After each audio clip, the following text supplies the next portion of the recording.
Boom, boom, boom, boom, boom, boom, boom, boom, boom. Now tell me what you gonna do, but it ain't nowhere to run. When judgment comes for you, when judgment comes for you, tell me what you gonna do, when it ain't nowhere to hide. When judgment comes for you, 'cause it's gonna come for you. Making it for water, easy, see something Charlie. Little boo God's got him, and I'm gonna miss everybody out of row and flows like eggs. Looked at a wild flag and prayed for dust, and they play too deep for being sad. Little legs I got too deep. Tell me your feature deceased, would it please? Marry me by my grand, when you can go for the Back then, welcome back to the CrosUp, your weekly look back at the week that was in professional wrestling. This week I'll be running through the results and happenings from Raw on June 23rd to SmackDown on June 27th, as well as the Night of Champions PLE that happened just yesterday. We'll open with Raw. Seth Rollins and his group come out to get things going. We see the clip of LA Knight being attacked by them on SmackDown, putting him out indefinitely. Rollins says that there are people here are giving him mixed signals, mixed reactions. Rollins asks what the people hear, he asks them what they want, which earns him a CM Punk chant, of course. That seems to be the thing that people chant at him the most. The fans continue chanting and singing for different people that aren't Rollins, and Rollins really isn't sure what's going on with them and why they seem to have turned on him. Rollins says the fans are confused and they want the thing that they're asking for because of him. He created Roman Reigns. Punk is back in WWE because WWE wanted to capitalize on how much Rollins hated him. Cody Rhodes needed Rollins to put him back on the map. And on top of that, Rollins was the first NXT and World Heavyweight Champion. He is the creator and the prime mover, and this is the future of this company that's in the ring with him right now. Rollins and Paul Heyman know a thing or two about revolutions, and sometimes you have to stop someone from messing with you. That's what happened to LA Knight. He obviously waits for the crowd to say yeah, because he kind of does the LA Knight. He said that earned him tsunami after tsunami after tsunami. And if in a few minutes after this promo, Penta is going to be taken out as well. There are a lot of people who think they can exist at the very top. Those are people like John Cena and Gunther, plus others like the ones in the King of the Ring tournament or CM Punk and Goldberg. What those people don't understand is they are all running a race for second place. The briefcase is the finish line, and the end game is and always will be Seth Rollins. So Rollins kind of implied it a minute ago, but we have Braun Breaker versus Penta as our first match. Braun beats him via pinfall when he catches him with a super spear off of a springboard attempt. After the match, Rollins and Bronson Reed come back out with Rollins telling Penta to stay out of their way. But I mean, they beat him down a little bit, but he mostly is just trying to deliver the message. Liv Morgan is then confirmed to be out of action for several months after her separated shoulder the previous week. We then get Adam Pearce. He meets with AJ Styles, and he tells AJ that Dom Mysterio is apparently injured and won't be at their Night of Champions match. Styles asks what he did, strain his mustache. And then Pearce says the title match is off for Night of Champions, but Styles gets the first shot once Dom is healthy. Styles isn't happy but understands and walks away. New Day and Grayson Waller then come in, minus Theory for some reason, and are told that next week, the Judgment Day, will be getting a tag title shot. And then Xavier Woods is very pissed off about this, and the New Day and Waller storm away. We then get an interview from earlier today with Michael Cole and Goldberg. They talk about why he wants to face Gunther. He says last year at Bad Blood, Goldberg took his family to a show for fun and got verbally assaulted by Gunther. That was so disrespectful, and that is never going to happen again. Gunther isn't getting away with that, and as long as Goldberg can get in the ring, he is going to make Gunther pay. He's going to beat the shit out of Gunther at Saturday night's main event, and that pretty much sums up the interview. They talk a little bit after like the interview part is over, but that was pretty much all he said. He said he's going to beat the shit out of him on Saturday night's main event. Judgment Day is then in their clubhouse. They're upset with what happened to Liv Morgan. Finn Balor gives them a big pep talk. Balor says something that upsets Raquel Rodriguez, and that's the fire that Balor has been wanting to see out of Raquel lately. He tells her to go take it out on Rhea Ripley. So she's going to go try and get a match with her at some point.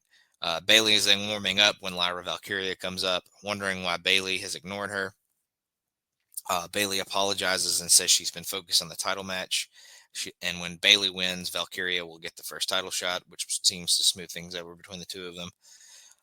We then get a King of the Ring, or Queen of the Ring, semifinal where Jade Cargill defeats Roxanne Perez via pinfall following Jaded. And then after the match, Asuka comes out for a stare down, as that will be your Queen of the Ring final, Jade Cargill versus Asuka. That'll happen at Night of Champions. We then get video on Cody Rhodes versus Jey Uso, which is going to be our main event tonight, which is the other King of the Ring semifinal. We then get Sheamus in the Alpha Academy. They can kind of console each other, but Rusev interrupts. Rusev asks if Sheamus is still pretending to be everyone's friend, and Sheamus is ready to fight anytime. One of them even references the League of Nations. I believe Sheamus calls Rusev the worst member. The worst and laziest member of the group. And then Sheamus says it's time to put up or shut up. Rusev then slaps him on the chest as a friendly kind of gesture and then walks away. But Sheamus is pretty pissed about it. We then get Gunther out to the ring for a promo. He says last week was supposed to be a big celebration, but Goldberg had to interrupt him. It's true that Goldberg was the man in 1999, but it's 2025, and now Gunther is the man. Gunther sees a 58-year-old man who can't lace his boots, so now he's apologizing for everything that he'll do to the man who used to be Goldberg. At Saturday night's main event, it is his responsibility to destroy the myth of Goldberg once and for all. We then get Becky Lynch. She thinks Lyra Valkyria and Bayley are working together and storms off to go. So she storms off, and then we cut over to Sami Zayn, who's also backstage. He's about to say how he's still processing his loss to Randy Orton on SmackDown in the King of the Ring tournament, when Karrion Kross and Scarlett, of course, come in. Kross almost believed him last week and thought that he could beat Randy Orton, but Randy Orton, of course, took Sami out. The reality is that Zayn will never be world champion. Zayn just kind of sullenly says okay, and then he kind of pops back up and hits Kross across the face, slaps him pretty hard. He says he's done talking to Kross, and their match is official for Night of Champions. So they'll finally face each other after months of kind of getting in each other's face. We then get the women's Intercontinental title match. Bayley actually wins, but it's via DQ over Becky Lynch when Lyra Valkyria comes in and attacks Becky. Lyra had come out to try to help cheer on Bayley and stuff like that throughout, and Becky got a couple of shots in, which drew Lyra in for the DQ. After the match, Bayley yells at Valkyria, and Lynch walks away kissing her title. We then get Chad Gable explaining some things to Ivy Nile and goes over to mock Penta. And then Penta kind of grounds him and does his patented arm breaking that he did so well in Lucha Underground all those years ago. But he quote unquote breaks Chad Gable's arm, and I believe I heard this is to write Gable off for a while, as he has an injury that he has to have surgery on. We then get Raquel Rodriguez. She calls out Rhea Ripley for a fight. Ripley comes out to fight, and Ripley gets the better of everything. Rodriguez then fights back on the floor and loads up a table, but Ripley is on the announcer's table and hits a jumping forearm. Roxanne Perez then comes out to break it up, or to break up a Riptide attempt, and the numbers game eventually mounts up on Rhea, and she ends up going through the table. So seemingly a little bit of an alliance between Raquel and Roxanne, who hadn't been getting along lately. And then after the match, Ripley demands and receives a street fight with Raquel at Night of Champions. So that'll be kind of a replacement match for the IC title between Styles and Dom. So, but yeah, not a bad matchup. They have pretty good chemistry, and the match ends up being pretty all right for the most part. Then get video of CM Punk and John Cena. It kind of talks about the same thing, kind of how they're the yin and yang WWE, how they're so different, but they all always want to be on top and be the champion. So pretty good little promo package for there. I believe they show another one on SmackDown. I don't think I made note of it because it's been the same one since last week on SmackDown, I think. So, but then we get our main event. Cody Rhodes defeats Jey Uso via pinfall following the Crossroads. This makes the King of the Ring final, Randy Orton versus Cody Rhodes. After the match, they shake hands and they seem cool. Jay and Cody shake hands and they seem cool to end the show. That was the best match of the show, without a doubt.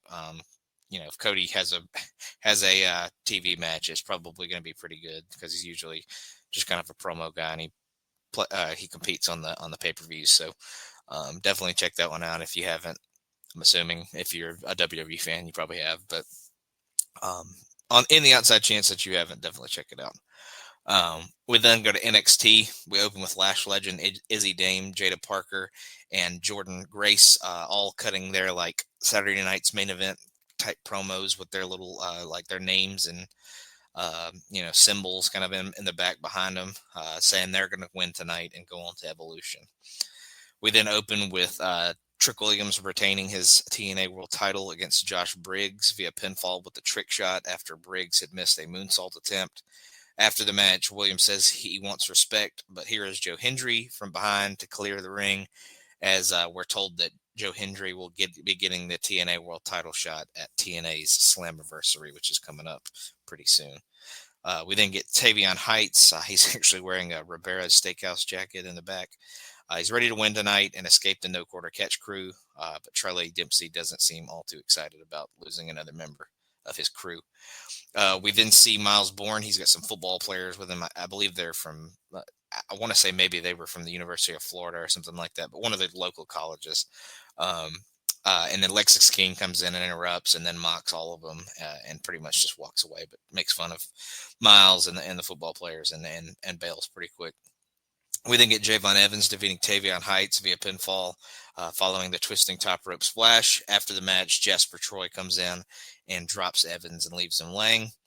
We then get a recap of Tony D'Angelo versus Stax for the Heritage Cup later tonight. Stax was set for a title match with Noam Dar, but Noam Dar was injured. As a result, D'Angelo will be taking his spot for the vacant cup instead. The question is whether Luca Crucifino is he working with Stax or is he working with Tony D? And no one seems clear on that idea. We then get Ricky Saints. He defeats Ashante the Adonis via pinfall following the Rochambeau. Post-match, Ethan Page comes in and pops up on the screen for a distraction, and then he actually appears in the arena, jumps Saints from behind, and hits his own Rochambeau on Ricky Saints. We then get a Dark State promo. They say they'll be front and center with chaos and destruction going forward. Obafemi is then out to cut a promo. He has been NXT champion since January, and since then, a variety of stars have come for his title, but wound up as footnotes. Femi loves the fight and wants someone to come step up to him. Yoshiki Inamura then comes in and says he's here to chase gold. He missed Josh Briggs, but he also missed NXT with its passion and culture, or its culture and the passion of the fans. Femi admires his moxie and says it won't go well for Inamura if they face each other. Inamura seems fine with this idea, who's ready to face him, but Jasper Troy again comes out and attacks him and leaves him laying. So we will see what that kind of leads to later on. But we cut to the back, and Izzy Dame is gives Tatum Paxley a doll, but Zarya and Sol Ruka come in. Paxley walks off with the doll and meets up with Dame and the rest of the culling, and Dame takes Paxley with her to kind of be her protege, I guess, or be her buddy going forward. We then get High Rise. They come in to see Trick Williams, and next week Wesley will be facing Joe Hendry, and Trick approves of this idea. Stax then defeats Tony D to become the new Heritage Cup champion after taking the fifth fall with a running knee after Crucifino had accidentally hit Tony D with the bucket that like holds the towel that he dabs off with after the rounds and stuff like that. And then after the match, Tony D is so pissed off and he lays out Luca and leaves him laying before leaving the ring. We then get Fatal Influence. They aren't impressed with Blake Monroe, and JC Jane is ready for the 4-way tonight, as she'll find out who is going to lose to her next. Thea Hale then rants about recent issues when Laney Reed comes in to mock her a little bit. Lash Legend then comes in and she says she has a match, so they can't be arguing right now. She needs to focus. We then go to Ava. She is yelling at Ethan Page for attacking Ricky Saints, but Page just wants Saints away from him. They'll settle it in her office next week. And then we cut to Hank and Tank, who have been attacked, and they are laying on the ground, kind of convalescing from somebody who attacked them. We then get Joe Hendry. He said he is ready to take out Trick Williams and get his world title back at Slammiversary. He'll be around until then, including next week when he faces Wesley. We then get Andre Chase in the Chase U classroom, tells his students that they need to toughen up. Attitude is what made the university a success, but Cale Dixon also points out that it's what killed it as well. Dixon and Uriah Connors then leave, saying it was supposed to be different this time. And it kind of makes Mr. Chase kind of leaves him a little puzzled and thinking that he has to figure some things out. And then we get our main event where Jordan Grace defeats Izzy Dame, Lash Legend, and Jada Parker when she hits it's a spinning torture rack bomb on Jada. And this makes her the #1 contender for Evolution against JC Jane for the NXT Women's Championship.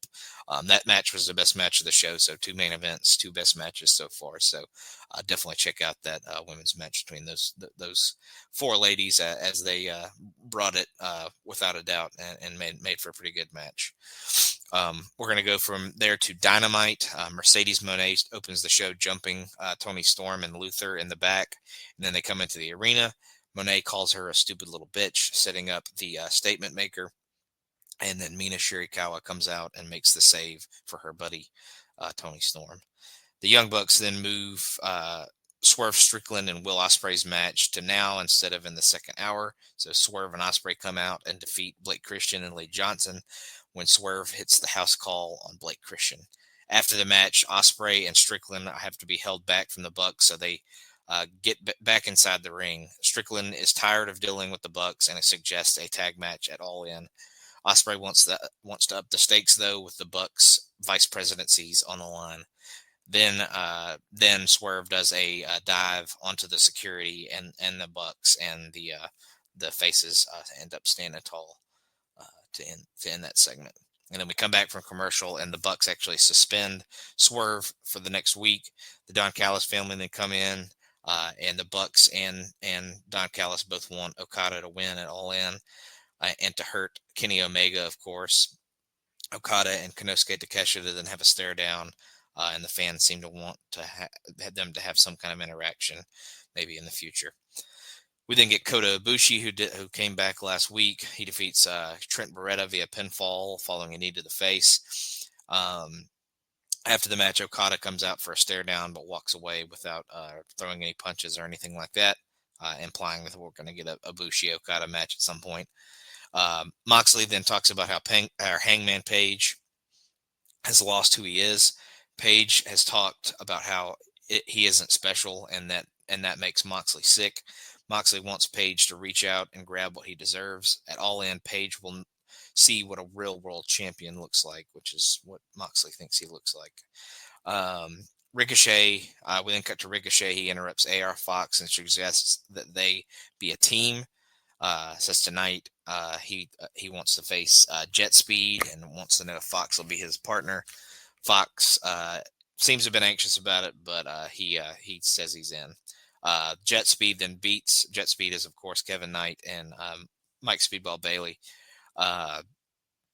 They defeat AR Fox and Ricochet when Knight hits a spinning frog splash on Fox for the win. After the match, Jet Speed says they want to rescue the tag team titles. Knight sings part of MVP's WWE theme song and says they want the titles at All In. The Hurt Syndicate then come out and take them out pretty easily. They beat him down for a while, and Jet Speed ends up getting sent through a table as well. With that out of the way, MVP has the Hurt Syndicate's music play as they go to the ring. MVP says if Jet Speed can get up, they can have a title shot at All In. MJF gets the mic, and MVP has to tell the crowd to be quiet. Next week, MJF is in a qualifying match for the Casino Gauntlet match to see who comes in. Number 2, I think, is what it is, because the spot for number 1 qualifier is tonight. Or it's happened previously. It happened at some point in the recent memory. MJF says hit their music, but here is Mark Briscoe to interrupt instead. Briscoe doesn't want to hear MJF talk all night, and the producer told him to get MJF out of here because we have stuff to get to. MJF doesn't care because, unlike Briscoe, they are actually stars. These people can relate to Briscoe because they grew up ugly and poor. Briscoe loses if he gets in. So go back to Delaware and pick up chicken shit. Briscoe talks about MJF going through a lot as a child. So the word of the day is empathy. Maybe MJF is trying to overcompensate for for having a tiny kosher pickle for 30 years. MVP then cuts MJF off and says, and of course, as he's cutting him off, we get a kosher pickle chant from the crowd, and then the Syndicate will get out, so Briscoe can lose this next match in peace. Like I said, Mark Briscoe wins the number 1 slot in the Casino Gauntlet, defeating Roddy Strong, Bandito, and Takeshita when he hit the Froggy Bow on Roddy Strong. Roddy Strong had actually just hit the End of Heartache on Bandito and seemingly was about to win, but as soon as he hit it, Mark was coming down with the Froggy Bow and ends up winning the match. So he's the number 1 entrant in the Casino Gauntlet. I was thinking it happened soon, but I wasn't sure. But there you go. Adam Cole then issues an open challenge to any Don Callis family member for Collision for his TNT Championship. And then we get the women's number 1 slot Casino Gauntlet match, where Chris Statlander defeats Athena, Willow, Nightingale, and Thunder Rosa when she hits the Saturday Night Fever on Willow. So again, that gets her the number 1 entrant in the women's Casino Gauntlet at All In. We then get video of Nick Wayne and Christian Cage wanting to be tag team champions as well. So a lot of people headed for the Hurt Syndicate and their tag titles. FTR isn't happy with the Outrunners for chasing them off on Collision. Stokely Hathaway wants to deal with this and suggests a tag match on Collision later this week. It's actually the next Collision's actually the next night this week. It's on Thursday. So. And then we get our main event where Hangman Page defeats the Beast Mortos via pinfall following the Buckshot Lariat. After the match, the lights go out, and the Young Bucks come out or appear when the lights come back up, and they already have Hangman Page down, and they hit him with the EVP trigger. The Death Riders then come out, so John Moxley can come in, choke Hangman with a chain. The Ops then come out, which is obviously Shibata, Joe, and Hobbs. They run in with chairs, and Will Ospreay joins them as well to kind of chase the Death Riders and the Bucks off. Moxley then promises to show the world what a real world champion looks like, and at All In, and this ends the show. So, but the number one spot for the Casino Gauntlet match, that 4-way, was the best match for me on Dynamite here. So the women's version was good as well. And Hangman Beast Mortos, for the time it was given, was also very good. If they'd again given a little bit more time, I think that could have been match of the night. But it was more to just get Hangman a little or more over than he already is, and put him in a good standing there. But that men's 4-way was definitely the best match of the night. We'll go from there to Impact. Joe Hendry is out to get things started. And Hendry thanks the people for having his back and giving him such a great life the last year or so. At the same time, he has to acknowledge that he lost the world title to Trick Williams. That kills him, and he could walk out and go home. But hearing these people cheering his name makes it all worth it. He was in the Royal Rumble and at WrestleMania as TNA champion, and he owes the fans something, and that is a thank you. Now he wants the fans to be part of his redemption, and he'll bring the TNA World Title back to TNA at Slammiversary. We then get a Killer Kelly promo where she says she doesn't like Masha Slamovich for getting their past together and teases a chain match. As for tonight, she's becoming the new. Looking forward to seeing who the new number one contender will be from the Battle Royal that will happen later. So obviously she wants to face whoever is the number one contender coming out of that because she thinks she will be Knockouts champion going forward. Zachary Wentz then defeats Ryan Nemeth via pinfall following the spiral tap. We look at Joe Hendry showing up on NXT earlier this week, setting up a match next week with Wes Lee. Trick Williams is ready to beat Hendry at Slammiversary, and he's ready to for AJ Francis to kick Mike Santana back to the block tonight in their street fight. Masha Slamovich is then ready for the Battle Royal as well to crown a new number one contender for obviously after she faces Killer Kelly. As for Killer Kelly, she says they can have a chain match next week. Ariana Grace runs in to say that she has a surprise for Slamovich, but can't find out, but we don't find out exactly what it is because Grace won't tell Masha about it. Ash by Elegance then wins that number one contender battle royal, last eliminating Tessa and Indy. It seemed like it was just down to Tessa and Indy, but Ash had been knocked to the floor at some point, comes back in and dumps both of them.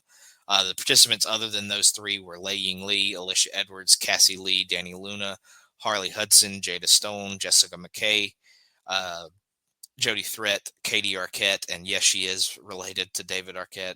They did say something about that during the match. Mila Moore, Mila Grace, Rosemary, Tasha Steeles, Victoria Crawford, and Zaya Brookside.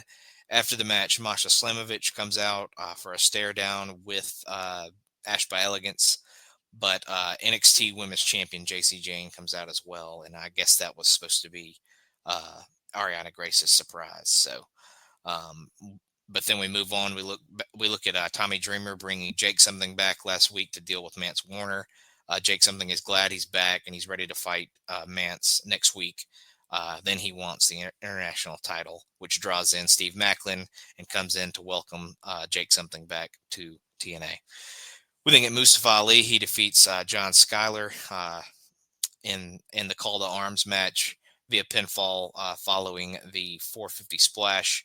After the match, Ali beats up Jason Hotch, who was ringside, for helping Skyler throughout the match. But Tasha Steeles ends up blocking a chair shot at some point. Cedric Alexander, who had been a rival of Ali's in WWE, comes out and debuts, and the rest of Order 4 gets behind Alexander. Ali then leaves on his own, despite Cedric seemingly trying to reason with him and get him with a clear head. We then recap the system beating down Matt Cardona and the Hometown Man last week. The system then cut a promo and say they are ready for Leon Slater at Slammiversary and helping Moose keep his X Division title. But Cardona comes in and interrupts and wants another fight. But the system ends up just leaving instead of saying that they'll give him another fight. We then get the Hardys. They defeat the Northern Armory when Jeff hits the Swanton on Icarus. After the match, the Hardys invite Leon Slater to the ring because they're ready to see him win the X Division title, Slammiversary. Slater then says that endorsement means so much to him, and he promises to win the title for himself and his family and the fans. He's ready for Moose and will be ringside for Moose's match that is next. Moose then squashes both Shane Saber and Jake Painter when he hits the spear on Painter. Post-match, Slater gets in the ring, and we have a bit of a stare down before Moose bails as the chicken shit hill that he is. And then we get our main event where Mike Santana defeats AJ Francis in a street fight when he cracks him over the head with a champagne bottle, and then he follows it with the spin the block clothesline. After the match, Santana thanks the fans and says he wants in on the main event for the world title at Slammiversary to make it a triple threat match between Hendry, Trick, and Mike Santana. And I kind of hope that happens because I would honestly rather Santana be the world champion at this point because I think Hendry's kind of bigger than that. And I honestly think, I don't know what his contract status is, but I honestly think by the time Hendry's contract runs out, he's probably going to end up being NXT full time. So, like I said, I don't know what that status is. I don't know if he has years left on his contract or if it's like 6 months or 2 months or what, but I have a feeling he's going to end up in WWE whenever that happens. But I think Santana could be a good torchbearer going forward. And that match again, another main event, another best match. But yeah, they really did have a good brawl. They brawled all around the arena that they were in, and it was a really good fight. So definitely check that one out. We'll move on from there to Collision. Tony Schiavone gets things going. We're instead of having a match between FTR and the Outrunners, we're going to have a confrontation. They're going to do a face-to-face. Stokely comes out, thinks FTR should be getting a tag team title shot, but they're having to deal with this first. He is flabbergasted at the Outrunners' actions, and Cash Wheeler is the same. They have done all kinds of things for the Outrunners, but the second FTR starts looking out for themselves, everyone has a problem with it. We see a video of the four of them working together before Dax Harwood talks about the Outrunners becoming a big deal. Then they got a title shot, and what happened? The Outrunners embarrassed themselves, and that's when everyone started seeing them as just a comedy act. Harwood yells at the fans for cheering for the Outrunners, who turn their backs on FTR. The little shtick might make them money, but it will never make them FTR money because the Outrunners aren't that good. FTR goes to leave, but hold on though, because Truth Magnum sees all of these Outrunner shirts and knows the people believe in them. The Outrunners believed in FTR, and then they got dropped in a hurry. They want to fight, but Stokely Hathaway says we'll do it next week. So as much as Stokely said we'll do a match on Collision this week on Dynamite, we'll see if it actually happens this time. We then get the patriarchy of Christian Cage and Nick Wayne defeating Big Bill and Brian Keith when Wayne hits a roundhouse kick to Keith and gets the pinfall. We then get a Josh Alexander promo saying he's ready to win the TNT Championship tonight. We come back from commercial, and Christian Cage is praising Nick Wayne, but they run into MVP. He thought it was nice. It was a nice debut and their first step towards becoming tag team champions. MVP tells them not to do it, but Christian Cage says he's never trusted a criminal, especially one like MVP who got caught. MVP doesn't seem impressed by Cage calling him out like that and tells him good luck because they will need it if they take on the Hurt Syndicate. We then get Brody King and Templario. They defeat Rocky Romero and Hinchicero when King hits the Gonzo Bomb on Rocky. We then get video of Mercedes Moné versus Toni Storm for All In. Moné is ready to win while Storm starts to respond with what seemingly is a silent movie that's kind of black and white and on a film reel and all that. But Moné comes in with a bat and or some kind of object and destroys the camera in the film. Monet's boots have Storm's picture on the bottom of them, and she says she's ready to take out Mina Shirakawa next week. Mina Shirakawa is going to get a TBS title shot on, I believe it's on Dynamite next week. So we'll see how that goes. Toni Storm then responds in the arena, cutting a promo, says she's ready to beat Mercedes Moné, but Mina promises to get revenge next week. Storm wants Shirakawa to save a piece of Moné for her, though. We then get Megan Bain defeating Vert Vixen via pinfall following the Fate's Descent. It was pretty much a squash match, just to continue to elevate Megan Bain. Anthony Bowens is officially in the Casino Gauntlet, and he's going to be in the qualifying match to get the number 2 spot. And he's ready for a new strategy, or to talk new strategy with Billy Gunn. We then get the TNT title match. Adam Cole defeats Josh Alexander via pinfall after hitting the boom, which is his running knee. AR Fox then confronts Ricochet about bailing on him on Dynamite, and then the Gates of Agony jump Fox and run him into a fence as they're outside, and Ricochet seems to approve of the Gates of Agony's actions, so maybe that'll be part of his group that he's trying to build going forward. We then get Queen Aminata defeating Sky Blue via pinfall following the off with her head. After the match, Julia Hart and Aminata have a stare down, but Tekla comes in for a beatdown on Aminata. Anna Jay and Tay Mello then come out and make the save. Megan Bain and Penelope Ford then come and walk into the entranceway for a stare down. So it seems like we're going to have a couple of groups going at it. So Julia Hart and Sky Blue are kind of a group. Megan Bain and Penelope Ford are a group, and then Anna Jay and Tay Mello seem to save Queen Aminata here, but she seems kind of like the odd woman out at the same time. But yeah, pretty good way to get a lot of women on the show at the same time, as they deserve the spot, as a lot of them deserve the spotlight. We then get Daniel Garcia and Matt Menard. They're talking backstage, but they're cut off by Rocky Romero, who says the Don Callis family has no issues with Garcia. Romero suggests that Garcia's friends are just trying to get what they can out of him. Garcia doesn't seem convinced by Romero's words, though. And then we get our main event where Kyle Fletcher defeats Kyle O'Reilly via pinfall following a brainbuster. After the match, O'Reilly gets beaten down again, but the Paragon and Daniel Garcia run in to make the save. That ended up being match of the night for me. I would have expected it to be Adam Cole and Josh Alexander, but there was just something a little off about that match for me. And I thought the two Kyles brought it a lot more in that match, and the crowd was really into it. They were doing a lot of Kyle chants. It was pretty funny. There's some videos on YouTube and Twitter and stuff if you want to check it out, but they made a lot of, like they would do like, "This is awesome," but they would say, "This is Kyle," because they were both Kyle. And Fletcher really played into it throughout the match too, kind of acting like they were cheering for him and stuff like that. So the crowd definitely elevated it as well, but it was a really well worked match as well.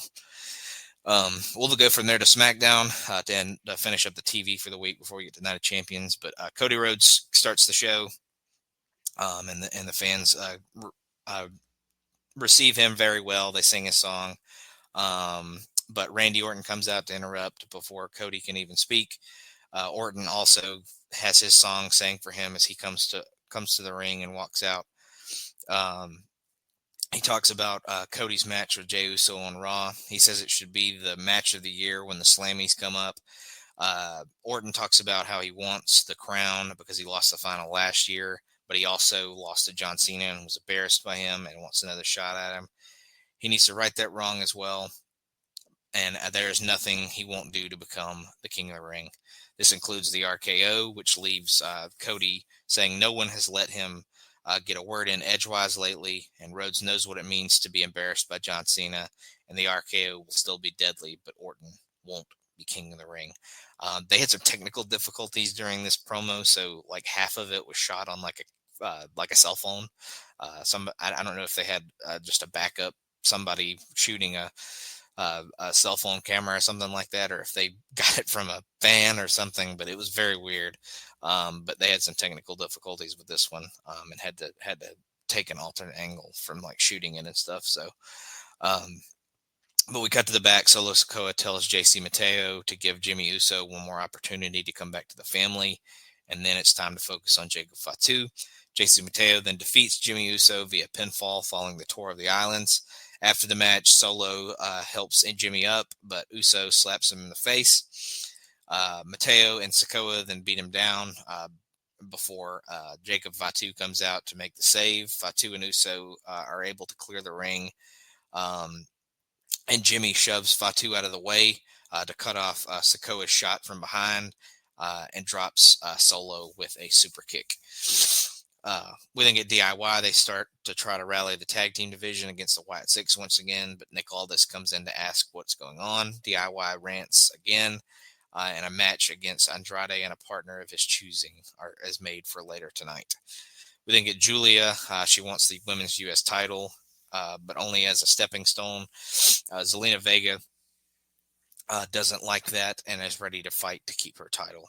We then have Julia defeat Zelina Vega via pinfall with the Northern Lights bomb to become the new women's United States champion. So it was nice that they gave Zelina a little run, but it was ultimately just a transition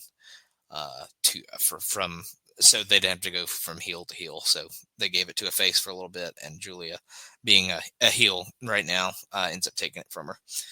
We then get Charlotte. She comes up to Alexa Bliss after last week's save and insists that she does not need friends. Bliss suggests that they be allies of convenience, and that seems to get Charlotte's attention. We then get Wade Barrett in the ring. As a former King of the Ring, he officiates a face-to-face between Asuka and Jade Cargill. Jade then comes out, says she sees purpose in the finals and plans on taking the whole throne. Asuka agrees that Cargill is strong, but Asuka has experience and skill. Naomi then comes in randomly and says she has the real power because she'll cash in at some point. Cargill goes after Naomi but runs over Asuka in the process, earning herself to be knocked down.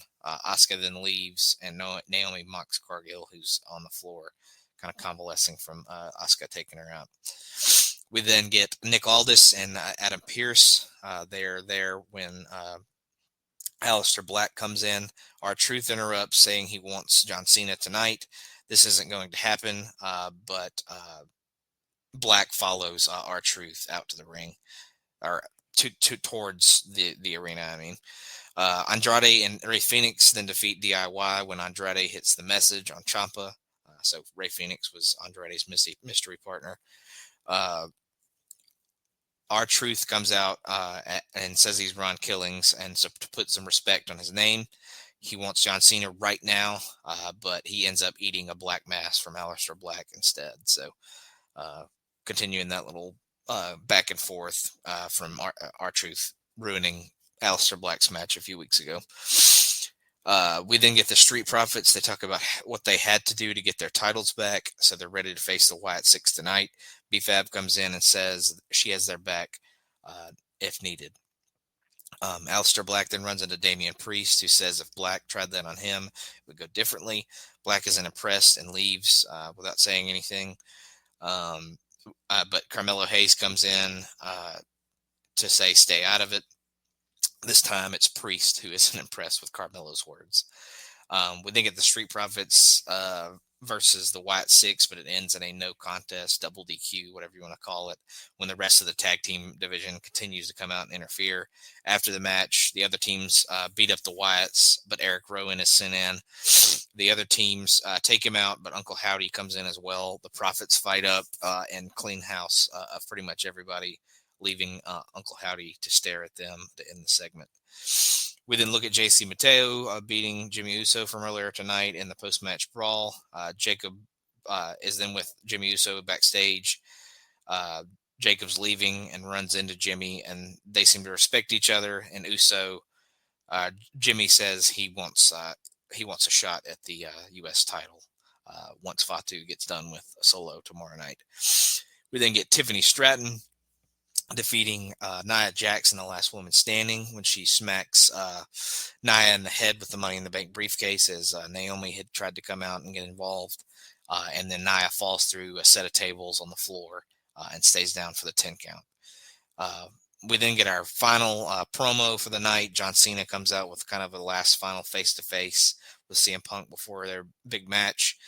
Cena says that Punk is out of tricks and can do nothing about it. And it's basic thugonomics. That song starts playing. The Titantron and says Punk Life.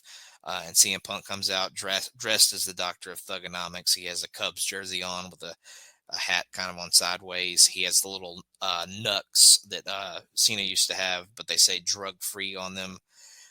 Punk says, "Yo, check it. This is basic punkonomics." He rhymes about how Cena stole the pipe bomb and now he's stealing word life. Cena steals to hide the fact that he's in slow motion and has buried more talent than The Undertaker. He doesn't have any respect, but Punk would do it too if the company hired his ex. Batista is a better actor and Cena is a fish belly white Hulk Hogan, but somehow more problematic. When it comes to being the best in the world, Punk is your vessel because they chant for him and tell Cena you can't wrestle. Cena may work for DC, but to Punk, he'll always be the Marine. That's straight to DVD. Better find a PS3 and now understand you can't see me. The pipe bomb was 14 years ago, and Cena tried to make it all about himself because that's what he did. Punk gets in a saying he's Kendrick Lamar because Cena's a little Drake bitch like Drake is, and that kind of wraps it up. And obviously the fans kind of sing CM Punk out to end the show. The last woman standing match was the best match for me on SmackDown. Not a ton of just in-ring action, just a lot, mostly a lot of promos to lead to the Night of Champions show ahead uh, for the next night, which I will get into now. We have an opening video. It's actually narrated by Tom Rinaldi from ESPN. He talks about what it means to be a champion, and for how some people this is their last chance or their last time to get a chance at being champion. We then get Cody Rhodes defeating Randy Orton to become the king of the ring after sending Orton into the turnbuckle that Orton had exposed earlier in the match, and then he hits the crossroads. After the match, Cody accepts the crown and praises Orton. Rhodes knows what it means to the fans when he faces great guys with great characters like Orton and Jey Uso, but now it's time to go to SummerSlam and get his title back. We then get Rhea Ripley defeating Raquel Rodriguez via pinfall following a super riptide. They kind of had a table set up on the top rope, and she did the riptide off of that to the mat. Pretty awesome street fight between the two of them. Like I said, they have really good chemistry, so anytime they get in there, and I think this is like the second like Falls Count Anywhere street fight type match they've had, and both have been very good. We then get Sami Zayn defeating Karrion Kross via pinfall following the Haluva kick in a pretty solid match as well. Sammy brought the best out of Karrion, and Karrion showed up on a big stage as was kind of needed from him, because he's been getting a lot of praise lately from the internet and stuff like that. So especially since his Bloodsport match where he kind of impressed in that. We then get Solo Sikoa. He defeats Jacob Fatu via pinfall following constant interference from Solo Sikoa's bloodline. And this includes the debut of Hikuleo. He is now going by Tala Tonga, but guy from New Japan, big unit of a human being, another one of the Tongans related to Haku and Tama Tonga and Tongaloa. Tongaloa also made his return during this as well. But yeah, just constant interference from Solo's family. And Sikoa winning this match becomes the new United States champion. So Jacob had a run. I didn't think it was going to go too long. I probably went it back from Solo at some point, but this was the result that kind of needed to happen in my mind, because they've been, Hikuleo signed forever ago, it feels like, and he finally debuts here, so they kind of needed to reinforce that he's growing his numbers back despite Jacob leaving the family seemingly.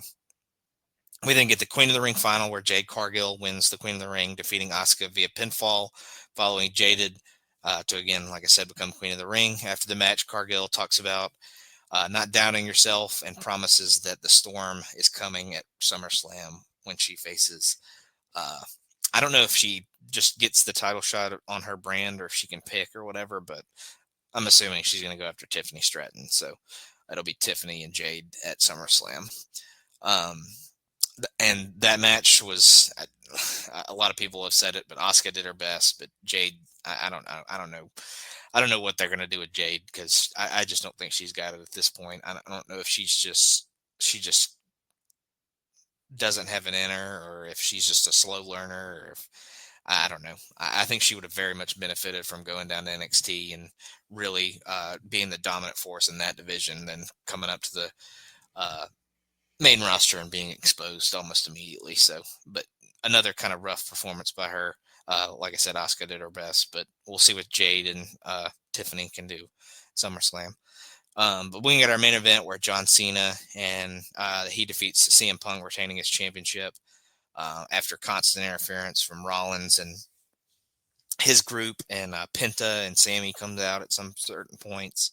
But the finish came when Rollins hits Punk with his briefcase, and then he hits the stomp, and then Cena chucks Rollins out of the match and steals the pin on CM Punk. It was kind of an overbooked mess. Definitely probably one of their worst matches that they've ever had. And it was still solid, but I feel like it was solid in the fact that it was an overbooked mess and a lot of interference happened, and some of that ended up looking pretty good.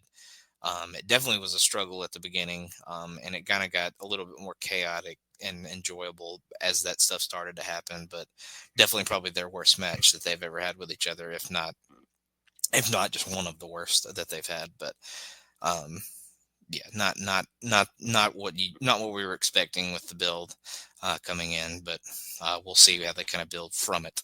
But the match of the night for me was the King of the Ring final. Definitely check that out between Cody and Randy. And Rhea and Raquel had a really good match as well. And like I said, Sammy and Karrion was good as well. The U.S. title match, I would say it was solid for the match for the most part, but it did kind of fall apart at the end with the ending. But it was a good match up until that point. But that'll wrap it up for the week. Check out all those matches that I suggested as best matches. But I mean, continue to check out everything that you can. Wrestling's really good right now across all companies, and we're building some pretty good and pretty big shows. So continue to check everything out. Thank you for joining me. I'll see you next week. You can't see me, my time is now. It's the franchise where I'm shining now. You can't see me, my time is now. In case you forgot or fell off, I'm still hot, knock your shell off. My money stacked fat, plus I can't turn the swell off. The franchise doing big business, I live this, it's automatic, I win this. So you hear those horns, you finish. A soldier, and I stay under you fighting. Plus I'm storming on you chumps like I'm thunder and lightning. Ain't no way you breaking me, kid, I'm harder than nails. Plus I keep it on lock like I'm part of the jail. I'm slaughtering stale competition. I got the whole block wishing they could run with my division, but they gone fishing with no bait. Kid, your boy hold weight. I got my soul straight. I brush your mouth like Colgate. In any weather, I'm never better. Your boy's so hot, you never catch me in the next man's sweater. If they hate, let them hate. I drop your whole clan. Lay your ass down for the 3-second tan. Your time is up, my time is now. You can't see me, my time is now. It's the franchise where I'm shining now. You can't see me, my time is now. It's gon' be what it's gon' be. 5 pounds of courage, bloody base, 10 pants with a gold tee. It's a war dance, a victory step. A boss stance is a gift, and you insist it's my rep. John Cena trademark, y'all are so-so. And talk about the bread you make, but don't know the recipe for dough. Aiming guns in all your photos, that's a no-no. When this pop, your lip lock, your big talks are blatant no-so. See what happens when the ice age melt. You see monetary status is not what matters, but it helps. I'm rocking Timepiece by Benny, if any. The same reason y'all could love me is the same reason y'all condemn me. A man's measured by the way that he thinks, not clothing lines, ice links, leather and minks. I spent 20 plus years seeking knowledge of self. So for now, Mark Brecker's living life for wealth. Your time is up, my time is now. You can't see me, my time is now. It's the franchise where I'm shining